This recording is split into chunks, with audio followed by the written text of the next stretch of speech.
Hello everyone and welcome to a new video. In today's video, I'm gonna rank all of the Marvel projects that were released in 2021. 2021 was a really good year for Marvel, and this ranking is gonna be interesting. So let's get started. At the dead last place we got Marvel's What If. The problem with this show for me is that the writing was just so lazy. Vision just killed Thanos so easily. Why didn't he do that in the Avengers Infinity War or something like that? And the episodes were not very good. Like what the hell? Like part 4 episode, that thing was just really like I think it's the worst thing that they ever had in the MCU. But the one thing that I liked about this show is the Doctor Strange episode. That was really good and really emotional. And yeah, I want to say that this show kind of ruined the everything that we saw back in the MCU. Like I see all these other realities, and I know that in some other realities they're alive or something like that. But it was fun to watch the show. Don't get me wrong, I love the multiverse and and everything. But this show just I think the biggest problem is the lazy writing. At the 8th place we got Black Widow. The biggest problem with this movie is that I think it should come out like in the phase 3. It really destroyed the whole thing. Like, it was not that satisfying to watch the movie because we know that Nat is dead. And yeah, the movie fixes the holes in the MCU, but the biggest problem is that it should come out earlier. Plus the delays. I know the movie was supposed to come out in 2020 and it didn't come out then, so it came out this year. So it just ruined the whole thing, and the hype was low. And also one of the problems with the movie is the villain is so bad. I think that the villain does not have any motivation. He's just a bad person. Plus the Taskmaster, that was one of the biggest disappointments we ever had in the MCU. So yeah, the movie was okay, but I didn't really like it very much. At the 7th place we got Marvel's The Eternals. The problem with this movie is too many characters, too many plot lines, too many everything.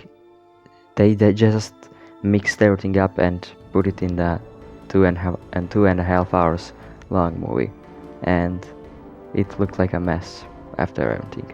They tried to do some plot twists and it didn't really work out. But the biggest problem is, yeah, too many plot lines. They are talking too much, they are doing too many plot twists, and there are like 10 new characters and they are trying to do their arc and everything, but it just does not work out in the one movie. I think that this movie should have been longer, or it could be I think it would be better if it was just a Disney Plus show. Then we have The Falcon and the Winter Soldier. The problem with this show is that it tried to do so many things, and at the end it turned out like a mess. And one problem is that the villain is not that good. The villain was a little bit disappointing. I didn't really like it, and but the good thing, the one thing that I really loved about this show is that it has these little MCU humor moments that I really love. It just shows the personality, and that those superheroes are not like they are normal people like everyone else. And I really like that about the show, and I really like the ending about the show when Falcon finally becomes Captain America.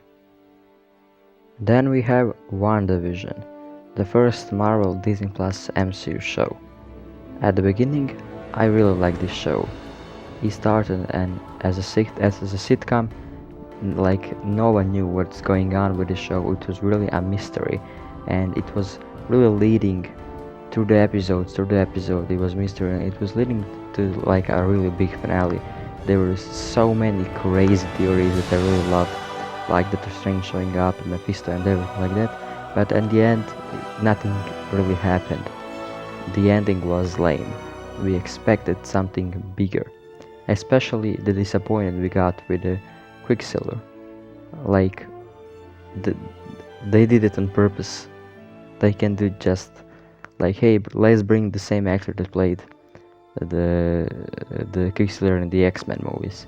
That's gotta be on purpose, but still it is a big disappointment what they did in this show. And the ending was lame. The villain was okay, and yeah, I really liked the mysterious thing of the show. Agent Jimmy Woo was really great, and Darcy Lewis, I think they were pretty good additions to the show. But at the end, it the, I liked what they did with Vision. He was really great, but at the end, he just kinda turned out to be a lame show. Then we have Venom Let There Be Carnage. I don't care what anyone says, but I love this movie. Yeah, the problem is that it is a little bit short, but I love this movie. Woody Harrelson was great as Cletus Cassidy, aka Carnage. Tom Hardy, as always, is great Eddie Brock and Venom. The chemistry between Eddie Brock and Venom was pretty amazing. Like you can see that they have problems. Like they are friends, like they're roommates, and you can see that they have problems. Cletus, you can see that he's really a psychopath. Woody Harrelson is great, and yeah, it is a little bit lame that this movie has only one fight between them.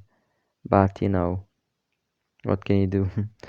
But why is this movie so good to me is because of the post-credit scene.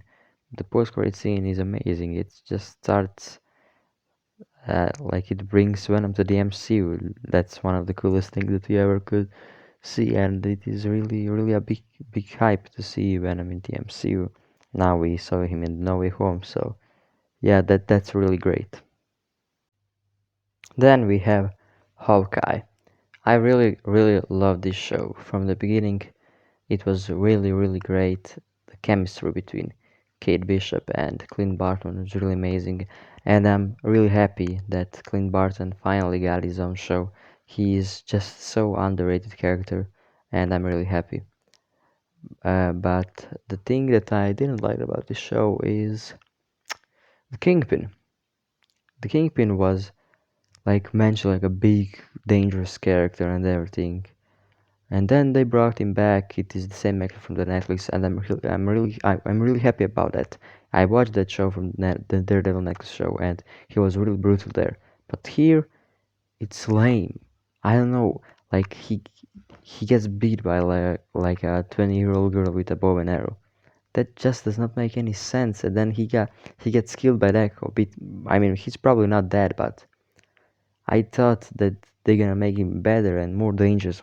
Like, where are his people? Like, what is he doing alone, like in the Hawaii shirt out there? That's not the Kingpin that I know and love. But yeah, Yelena was pretty great in the show, and I think they ended it with. I think they ended the show. They ended the show pretty good. But the one thing also that I like is Aqua. Do not care about her character so much now. She's not that character that I'm really interested in. So then we have Loki, the best Marvel Disney Plus show that we ever got. The show was really great. Everything was mysterious and it was leading to something big. And in the end, it was big. We saw Kang the Conqueror. He's the one who created the multiverse, and it was really great to see Kang the Conqueror in the MCU. There were so many theories about him, and we were right. Kang the Conqueror is the villain of this show, but he was not really a bad guy, but still he is the villain of the show. So yeah, I really like the show. I like what happened in the end. I'm really hyped for the season 2. Then we have Shang-Chi and the Legend of the Ten Rings. This movie was perfect. We got one of the best MCU villains that we ever had. Like he's just a really great villain. We can see that he's a good guy, but you know, and I really feel bad for him at the end because he died. The movie was great from the beginning to the end. The action was great. The acting was great. Simu Liu, I think he's the perfect casting for Shang-Chi. I like the Chinese like that mythology and everything, and the movie was really great for me. And then at number one we have Spider-Man No Way Home. the best Marvel movie of the year and the best Marvel movie of all time. This movie is so emotional, and it made me so happy. Like I never cried that much during the movie. Seeing Toby and Andrew back was really something special, and it really means a lot to me. And like I don't know what else to say. You know we watched the movie, like everything was epic, and I can explain how happy this movie made me. So yeah, that's guys from this video. I hope you enjoyed it. Comment down below your ranking, and yeah, see you in another video.